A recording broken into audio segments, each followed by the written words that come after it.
It doesn't annoy me, it just disappoints me. It's just you've done it again. This video is all about you, Steve. Well, the first thing is, whenever I choose a bike, the top of my priority list is how much will my choices upset Matt? And I think I've ticked that box. Let me run you through it.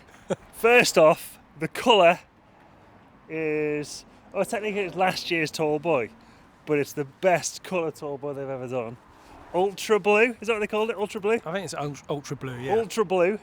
It's kind of a magenta colour, but I've taken pink and ran with it because I've then gone Bergtech pink everything. UDH, axle, C-clamp, that's new.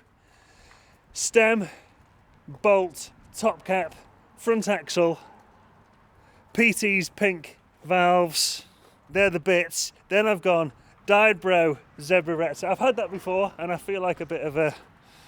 That's your go-to now. That's go-to now, isn't it? It's getting a bit embarrassing now. It's a bit done, but it just matches too well.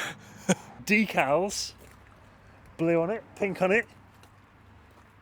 Blue on it, pink on it. Wheel decals, because these are race face arc carbon rims. Which, can I add, are peeling off. Yeah, I tend not to worry about that. That is a Hope Pro 5 hubs front and rear. Really nice, really cool. Super fast rolling actually. Faster rolling than the Pro 4. Did you build them? I built them, yeah. Are they built correctly? Yeah, 100% correct. Tell me the lacing pattern. They are symmetric. Maybe we'll talk about that in another video. But that's made me angry as well. So here we go. Carbon rims, 28 hole, and the spokes are DT Revolution spokes. Now, if you've ever built a wheel, or you know of spokes, that's a thinner spoke, what they call triple butted spoke, so it goes to 1.5 in the middle. Is it 1.5 or 1.4 on a rev? Around anyway, that. super That sounds thin, right. Super thin and twangy, because I wanted lots more compliance in the rim.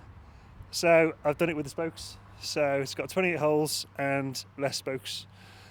So they're really cool. Michelin tyres, so I've gone Wild AM2 on the front. Force AM back on the rear. Are they good? Fantastic. You like them? Fantastic. They suit this bike, don't they? Suit the bike.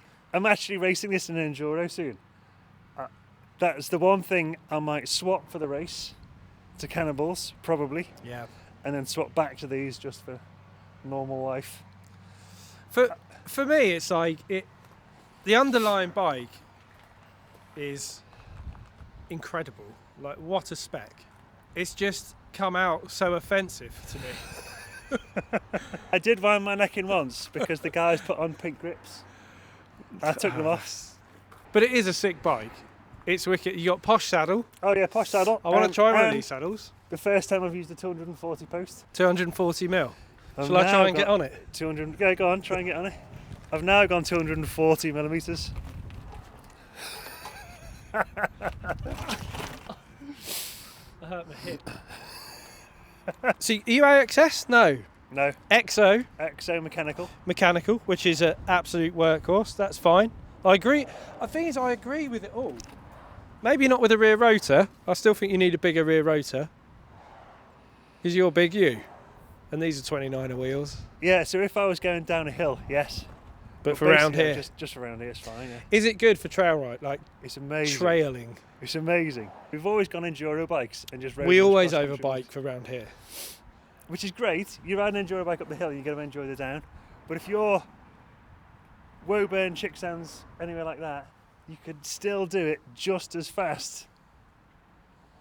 Just as much fun on one of these. I was saying to the first Woburn ride I did, I came back and everyone was asking me, is it good?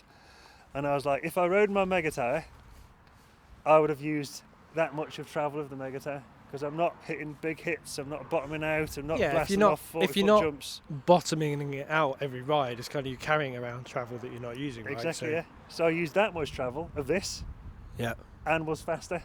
And have you bottomed it out? You've used all the travel? Yeah, pretty much every ride. But it rolls into tracks way faster. You hit a first turn and you... Is it like e-biking? It's like e-biking. Is it? It's like e-biking. It's not like e-biking, is it? Hold on. Secret squirrel. Ah, you got your pump. You got your pumps. That is cool. Attached to the back of the swap box door. That's very cool. Who make those?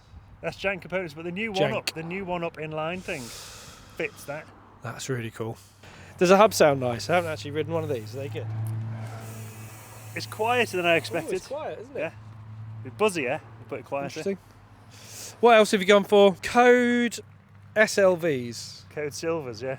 The new stealth bike. Do you know what's weird about these? So when SRAM released these brakes, pretty much their press release said it's exactly the same as the old Code lever, but with a few little tweaks where loads of kind of marketing copy that didn't mean anything, which basically if you read it meant it was the same brake.